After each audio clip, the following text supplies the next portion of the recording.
10:30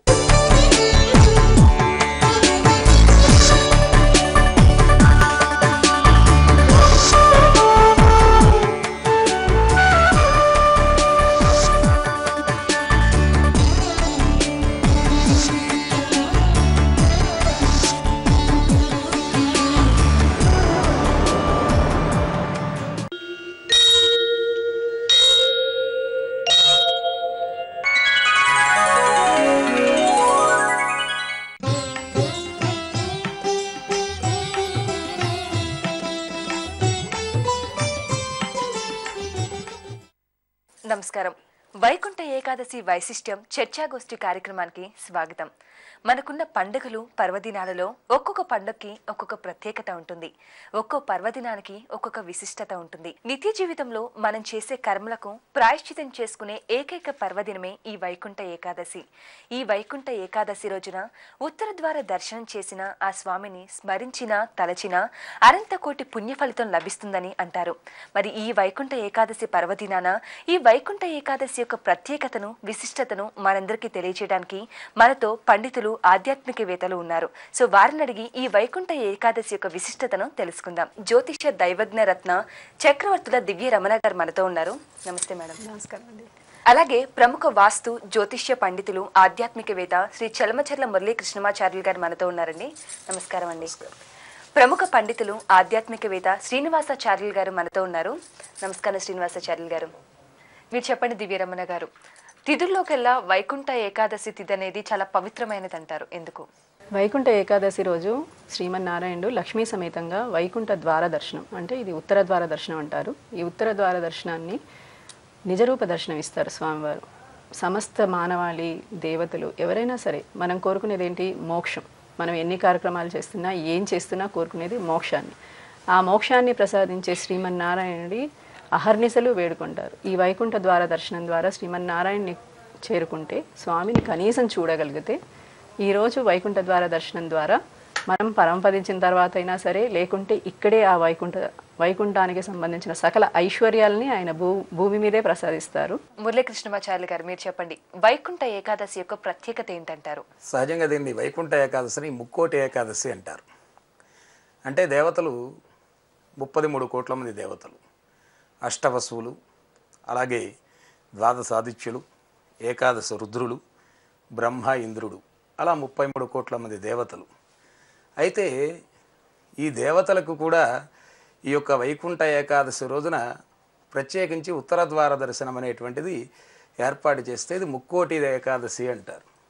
ఎందుకు ఇది ఉత్తర ద్వార దర్శనం అంటే, చిలుకు ద్వాదశి ఏకాదశిలను మనం ఇంతకుముందు చెప్పుకున్నాం. క్షీరసాగర మదనంలో ఆ క్షీరసాగరాన్ని చిలికారు, అమృతం లభించింది.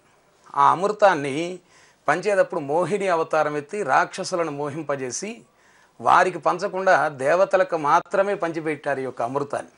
అందుకని ఆ గడియ ఈ యొక్క వైకుంఠ ఏకాదశి. అందుచేత దేవతలందరూ కూడా కృతజ్ఞతాపూర్వకంగా వచ్చి ఈరోజు చక్కగా ఈ తెల్లవారుదామన బ్రాహ్మ్య ముహూర్తంలో సేవించుకుంటారు స్వామిని. ఒక మానవుడే కాదు, అందరు దేవతలు కూడా సేవించుకుంటారు ఈ సమయంలో. అందుచేత ఇది ముక్కోటి ఏకాదశిగా పరిగణించబడుతుంది. ఈ యొక్క ద్వారం సర్వలాభాయ కేశవ, అన్ని లాభాల కోసము నారాయణమూర్తిని సేవించాలి. అంతేకాకుండా ఇది వైకుంఠ ఏకాదశి అంటారు. అంటే వికుంఠ అనేటువంటి ఒక ఋషిపత్ని ఘోర తపస్సు ఆచరించింది మహావిష్ణువు కోసం. ఆ మహావిష్ణువు కోరారు, ఏం కోరిక కోరతావు తల్లి అని. నీలాంటి వాడు నాకు కుమారుడిగా జన్మిస్తే నా యొక్క పేరు చిరస్థాయిగా ఆచంద్రార్కం ఉంటుంది కదా అంటే, అప్పుడు ఆయన వరాన్నిచ్చి వికుంఠ అనే నగరాన్ని ఏర్పాటు చేసి అక్కడ నివసిస్తూ ఉంటాడు మహానుభావుడు. అందుచేతనే దానికి వైకుంఠము అని పేరు. ఈ వైకుంఠంలో ఉన్నటువంటి స్వామిని సేవించాలి అంటే ద్వారపాలకులు అడ్డు పెడుతూ ఉంటారు. ఒకానొక సమయంలో సనకసనందనాదులు అనేటువంటి వారిని అడ్డుపెట్టి వారిని లోపలికి ప్రవేశం చేయనివల. అప్పుడు వారు శాపాలు ఇవ్వటం, ఆ కథంతా మనకు తెలుసు. హిరణ్యకశిపులుగా జన్మించడం, అలా స్వామితో విరోధమై మళ్ళీ చివరికి చేరుకుంటారు ఈ ద్వారపాలకులు. అలాంటి ఇబ్బంది భక్తులకు రాకుండా ఉండాలి.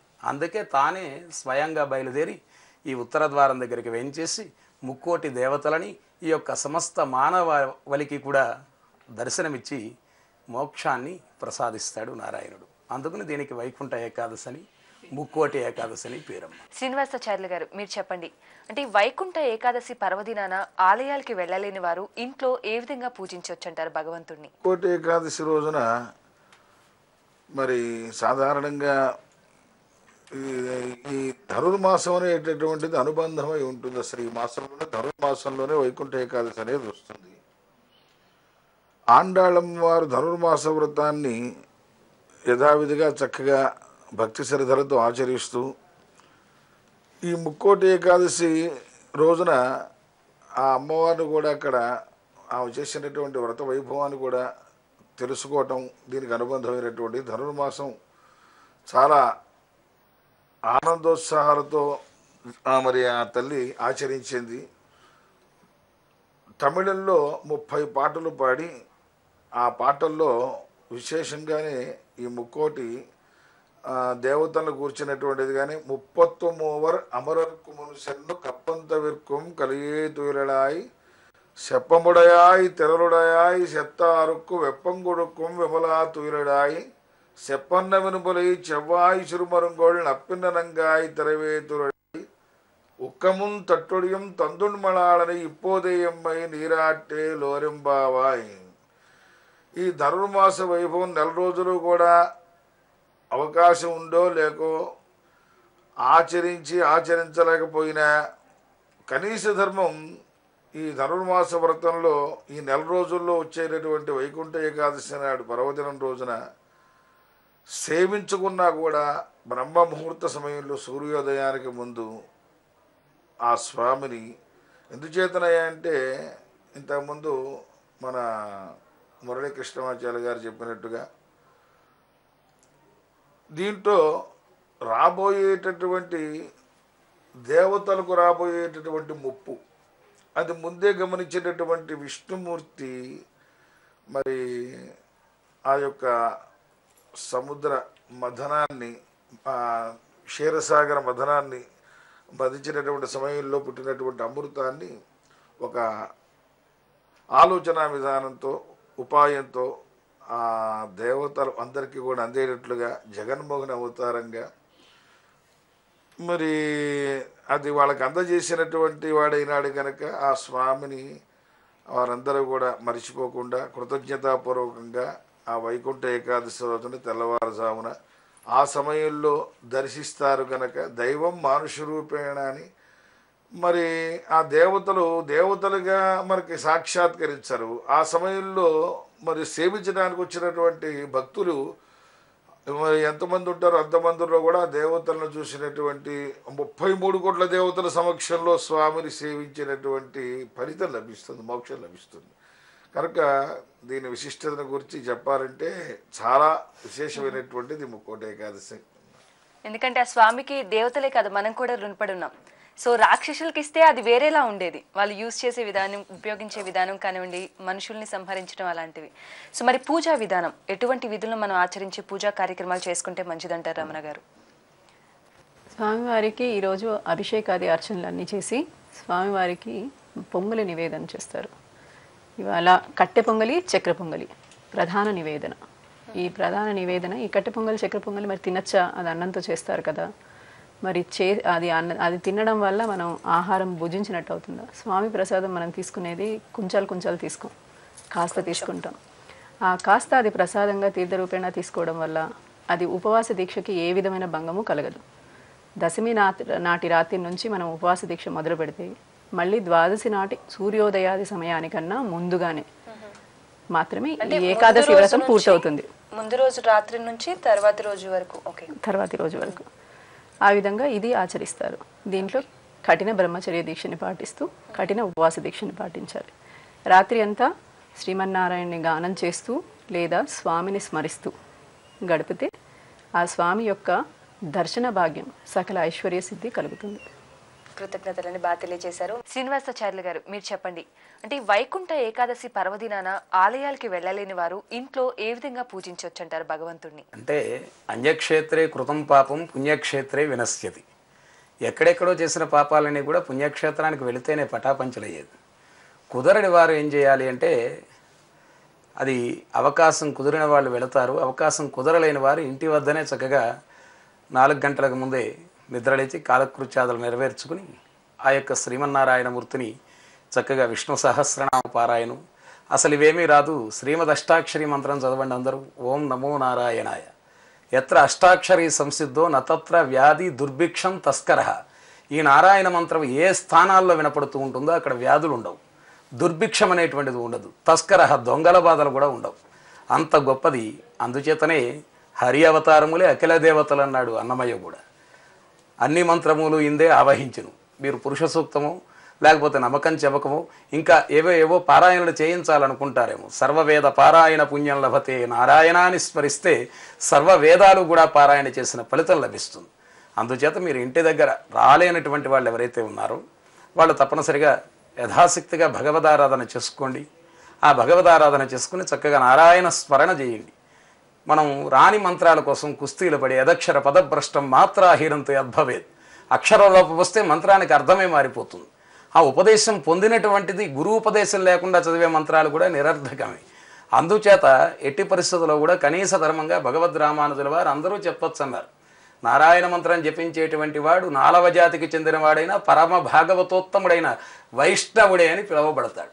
కాబట్టి చక్కగా నారాయణ మంత్రం జపిస్తే మనం బాగుంటాం, మన ప్రాంతం బాగుంటుంది, మన దేశం బాగుంటుంది. సర్వవేద పారాయణ పుణ్యం లభతే. సర్వవేదాలు పారాయణ చేసిన పుణ్యం లభిస్తుంది. కాబట్టి ఇంటి దగ్గర కూర్చొని చక్కగా యథాశక్తిగా భగవన్నామని జపించండి. ఉపవాసము అనగానే ఇందాక రమణ గారు చక్కగా చెప్పారు. ఆ భగవత్ ప్రసాదాన్ని మేము ఉపవాసం ఉన్నామండి తీసుకోమండి అంటున్నారు. చక్కెర పొంగలి పులిహార వాళ్ళ ఉద్దేశంలో అది రైస్. ఉపవాసం అంటే 18 వెరైటీలు, సాయంత్రం ఇడ్లీలో చపాతీలో ఇవి తినచ్చు. కానీ ఆ భగవత్ ప్రసాదం ఇస్తుంటే అది రైస్ అండి, అందులో మేము ప్రసాదం పుచ్చుకోమండి, ఉపవాసం. అసలు ఉపవాసం అంటే అర్థం తెలుసుకోవాలి. రోజు వాసం నివసిస్తున్నావు దేని మీద? ఆహారం మీద. ఉపవాసం అంటే ఆ రోజు కఠినంగా ఆ యొక్క భగవన్నామంతో కాలక్షేపం చేసేయాలి. అది ఉపవాసం. కాబట్టి మనం ఉపవాసాలు చాలా చేయలేకపోతున్నాం. దీనిని అర్థము అని కార్తీక మాసంలో మనం చెప్పుకుంటాం ఎప్పుడు. కాబట్టి ఇంటి దగ్గర కూర్చున్నటువంటి వారు, ఉండగలిగిన వారు ఉపవాసం ఉండండి, ఉండలేని వారు దైవ చింతనలో గడపండి. తద్వారా ఈ యొక్క నేను చెప్పిన విధంగా నారాయణ మంత్రాన్ని కనుక మనం అందరూ కూడా ఇళ్ళ దగ్గర జపిస్తే తప్పనిసరిగా మనం బాగుంటాం, మన ప్రాంతం బాగుంటుంది. సర్వలాభాయ కేశవ. ఎవరు ఏ లాభాన్ని కోరి ఆశించి ఆ భగవంతుని పూజ చేస్తారో వారికి అన్ని లాభాలు చేకూర్చేటువంటి వాడు. ఇచ్చిన ఈ యొక్క వరాలు ఇచ్చేస్తారు కొంతమంది. ఆ వరాలు ఇచ్చిన తర్వాత వాళ్ళ మీదకే వస్తాయి, నానా తిప్పులు పడతారు. భస్మాసుర చరిత్ర మనందరికీ తెలుసు.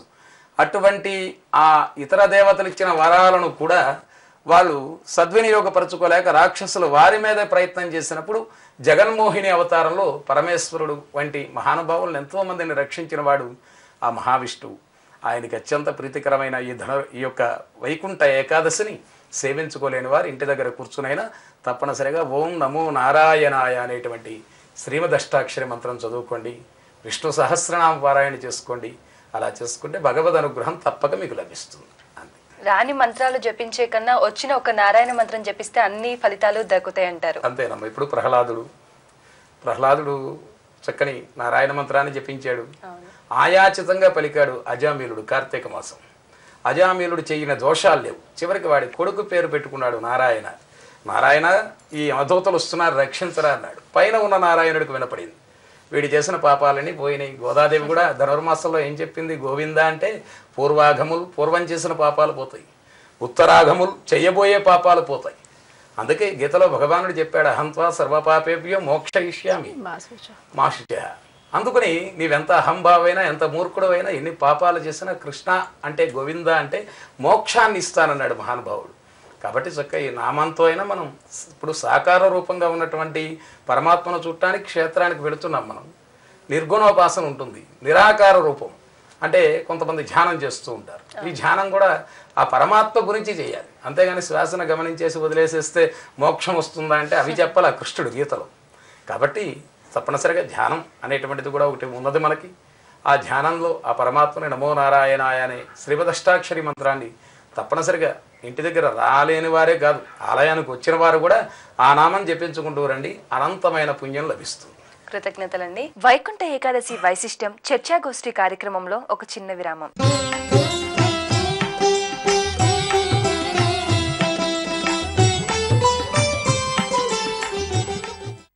దేవతలందరూ ఆ భగవంతుని దర్శించడానికి వస్తారు అనేటువంటి భావనతో కూడా ముక్కోటి ఏకాదశిగా వ్యవహరించడం ఉంది. మరి ఎటువైపు తిరిగి పడుకున్నాం అంటే మనకి ఉత్తరం వైపుగా ఆయన దర్శనమిస్తూ ఉంటారు అని చెప్పాను. ఇలా సదా యోగ నిద్రామగ్నుడై ఉంటే మరి దేవతలకి వరాలు ఇచ్చేటప్పుడు, వాళ్ళ ఆర్తిని వినేటప్పుడు, భక్తజన కోటి యొక్క మొర వినేటప్పుడు అంటే ఆయన యోగ నిద్రలో ఉంటూ ఒక అంశతో ఇవన్నీ చేస్తున్నప్పటికీ పరిపూర్ణమైనటువంటి లక్ష్మీనారాయణ స్వరూపంగా ఆయన దర్శనం ఇచ్చేది మాత్రం కేవలం ఒక్క వైకుంఠ ఏకాదశి నాడు మాత్రమేనని మనకి ఆగమాలు చెప్తున్నాయి. ఉత్తర ద్వారం గుండా ఎప్పుడైతే స్వామివారి యొక్క దర్శనం కానీ మనం చేసుకుంటే వైకుంఠ ప్రాప్తి జరుగుతుంది అని చెప్తారన్నమాట.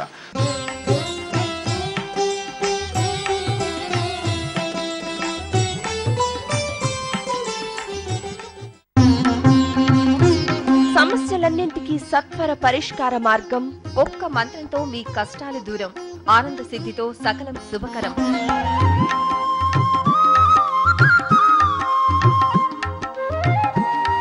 జ్యోతిష సిద్ధాంతి వైవి శాస్త్రి గారిచే ప్రత్యేక లైవ్ షో ఆనంద సిద్ధి ప్రతిరోజు సాయంత్రం 4 గంటలకు మీ భక్తి టీవీలో.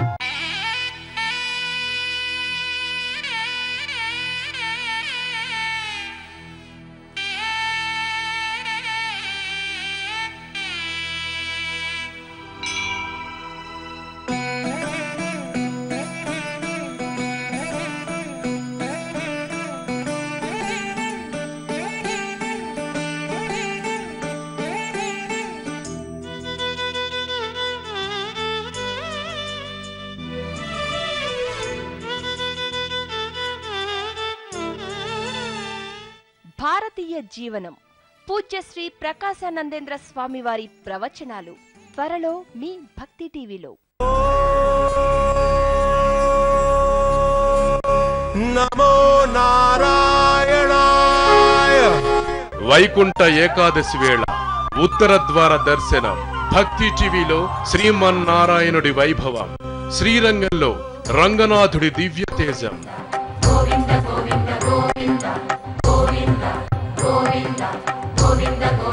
తిరుమలలో శ్రీ వెంకటేశుడి తిరువీధి విహారం.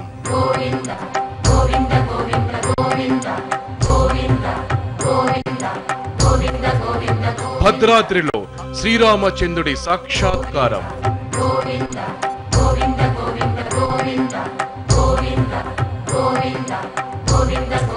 సింహాచలంలో అప్పన్న సప్తద్వార దర్శనం.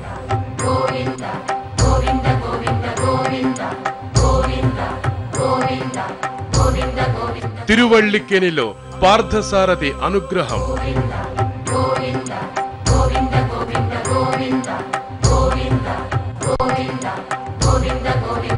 మంగళగిరిలో పానక స్వామి వైభవం.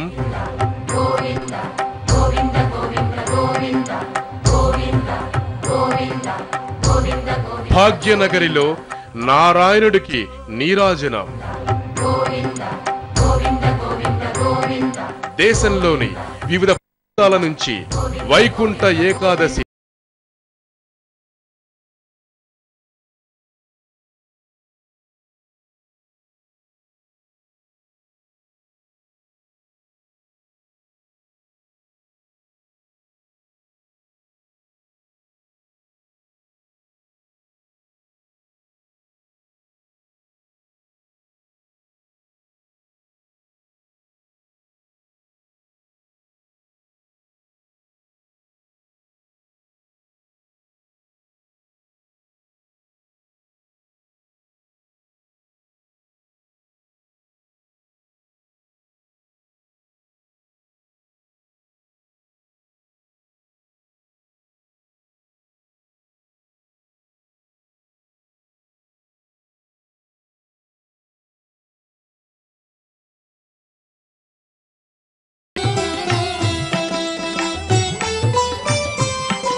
విరామం తర్వాత వైకుంఠ ఏకాదశి వైశిష్ట్యం కార్యక్రమానికి తిరిగి స్వాగతం. శ్రీనివాసాచార్య గారు, మీరు చెప్పండి, మరి సూతకం కానీ ఆడవాళ్ళకి సంబంధించిన దోషాలు కానీ అవేమన్నా ఉంటే మరి ఈ వైకుంఠ ఏకాదశి పూజలకి దూరంగా ఉండాల్సిందేనా? మనకి పూర్వం నుంచి కూడా పెద్దవాళ్ళు కొన్ని సందర్భాల్లో వెళ్ళకూడని సమయాలు వెళ్ళకూడకుండా ఉండటానికి సమయాలు మనకి సూచించారు. ముఖ్యంగా అపవిత్ర పవిత్రో వా సర్వావస్థాంగతోపి వా యస్మరేత్ పుండరీకాక్షం సభాఖ్యాభ్యంతర శుచి అని. అటువంటి సమయాదుల్లో నామస్మరణకి మించినటువంటిది లేదు. నామస్మరణ ధన్యోపాయం. కనుక రాలేము, గుళ్ళకు వెళ్ళలేకపోయినాం అనేటువంటి చింతతో కూర్చొని అవసరం లేకుండా నారాయణ మంత్రాన్ని స్మరణ చేస్తూ ఉన్నా కూడా దాని ఫలితం వృధా పోదు. అందుచేతనే ఈ నారాయణ నామానికి మరి దీని యొక్క ఫలితం గురించి వివరంగా చెప్పండి అని నారద మహర్షి విష్ణుమూర్తిని కోరితే ఆయన ఇక్కడికి కొంచెం దూరంలో ఒక దేవాలయం ఉంటుంది. ఆ దేవాలయం మీద ఒక రామచిలక ఉంటుంది. నారాయణ నామస్మరణ దానికి ఫలితం ఏమిటో అడిగితే నీకు ఆ ఉపదేశం అక్కడి నుంచే వస్తుందని రామచిలక చెప్తుంది అని పంపిస్తే నారదుడు పెడతాడు. నారాయణ నామస్మరణ గురించి మరి దాని విశిష్టత గురించి తెలపమని అడిగేటప్పటికల్లా ఆ నామాన్ని వింటూనే డమ్మని చచ్చిపోతుంది ఆ చిలక. వెంటనే పరిగెత్తుకు వస్తాడు నారాయణ బుద్ధి దగ్గరికి. ఏ మహానుభావ, నువ్వు అక్కడికి వెళ్ళి అడగమన్నావు, పాపం ప్రశ్న వేయంగానే చిలక చచ్చిపోయింది, ఏదో పాపం వంటగట్టావు కదా నాకు అని చెప్పంటే, ఈసారి ఒక ఆవు ఈయనే సమయం వచ్చింది అక్కడికి కొంచెం దూరంలోనే ఆ దేవాలయానికి. కనుక ఆ సమయంలో వెళ్ళి నువ్వు నారాయణ నామానికి గనక ఫలితం ఏమిటో అడిగితే నీకు తెలుస్తుంది ఈసారి అని చెప్పేసి మళ్ళీ అక్కడికి వెళ్ళి పాపం వాళ్ళంతా చుట్టూ కూర్చొని ఆ గోవు ప్రసూతి అవుతుంటే సరిగ్గా ఆ సమయంలో ఆ చిన్న లేక దూడ పుడుతుంది. నారాయణ నామానికి ఆ స్మరణ చేస్తే వచ్చే ఫలితం ఏమిటనగానే గెలగెల తనుకుని ఆ దూడ కూడా చచ్చిపోతుంది. పుట్టిన దూడ కాబట్టి మళ్ళీ భయంతో పారిపోయి ఇచ్చేస్తాడు. నేను ఎటు వెళ్ళినా కూడా ఇట్లా అవుతుంది ఏంటి, నువ్వు నామం గొప్పదన్నావు కదా మహానుభావ, ఏమిటి పైగా నువ్వు చెప్పకుండా వాళ్ళు వెళ్ళి అడిగి తెలుసుకోమంటున్నావు. ఈసారి చక్రవర్తి గారింట ఆ చక్రవర్తి గారు కుమారుడు కలగబోతున్నాడు, అక్కడికి వెళితే నీకు ఆ నామ విశిష్టత ఏమిటో తెలుస్తుంది, దాని ఫలం ఏమిటో అని.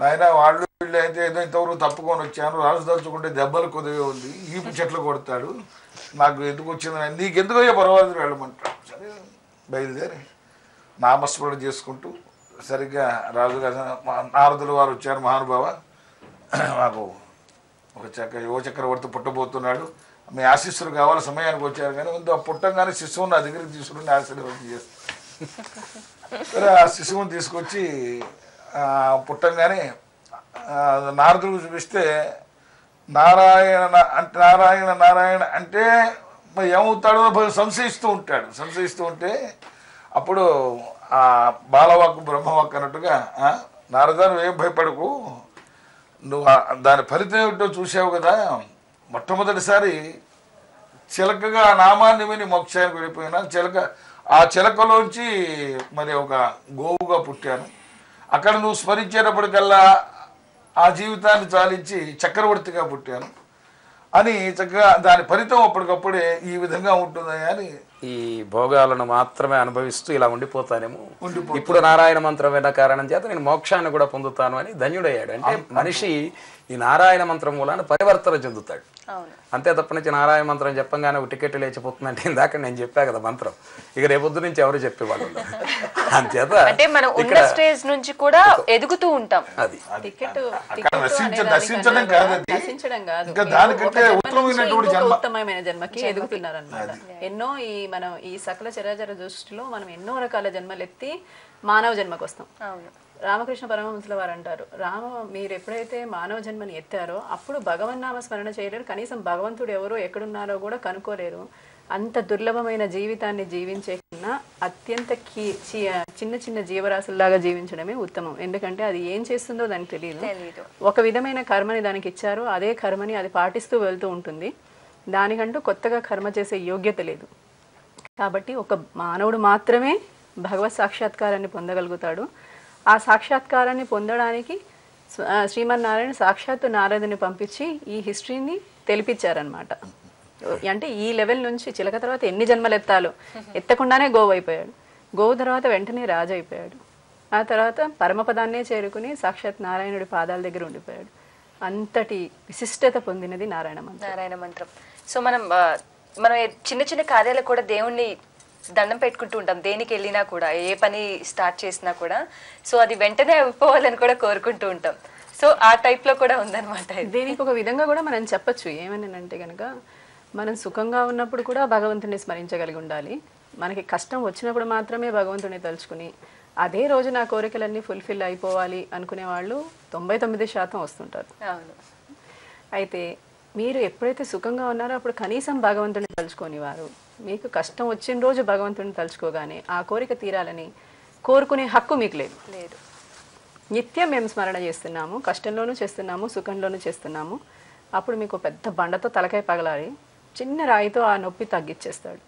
కానీ మన కర్మని మనం అనుభవించక తప్పదు కాబట్టి ఆ పెద్ద బండరాయిని చాలా సూక్ష్మంగా చేస్తాడు. అలా మన కర్మ పోతుంది. సో పెద్ద దాని నుంచి అర్థార్థి, జిజ్ఞాసి, జ్ఞాని, ఈ నలుగురు కదా భగవంతుడి దగ్గరికి వచ్చేది. అందుకని సర్వలాభాయ కేశవ, మహానుభావుడు ఏ లాభాన్నైనా చేకూరుస్తాడు. కాకపోతే ఆ రోజు కోరిక తీర్చలేదంటే ఒక తల్లిని ఒక పిల్లవాడు అడిగాడు, అమ్మ వంటింటో ఉన్న బాంబు పేలుస్తానని.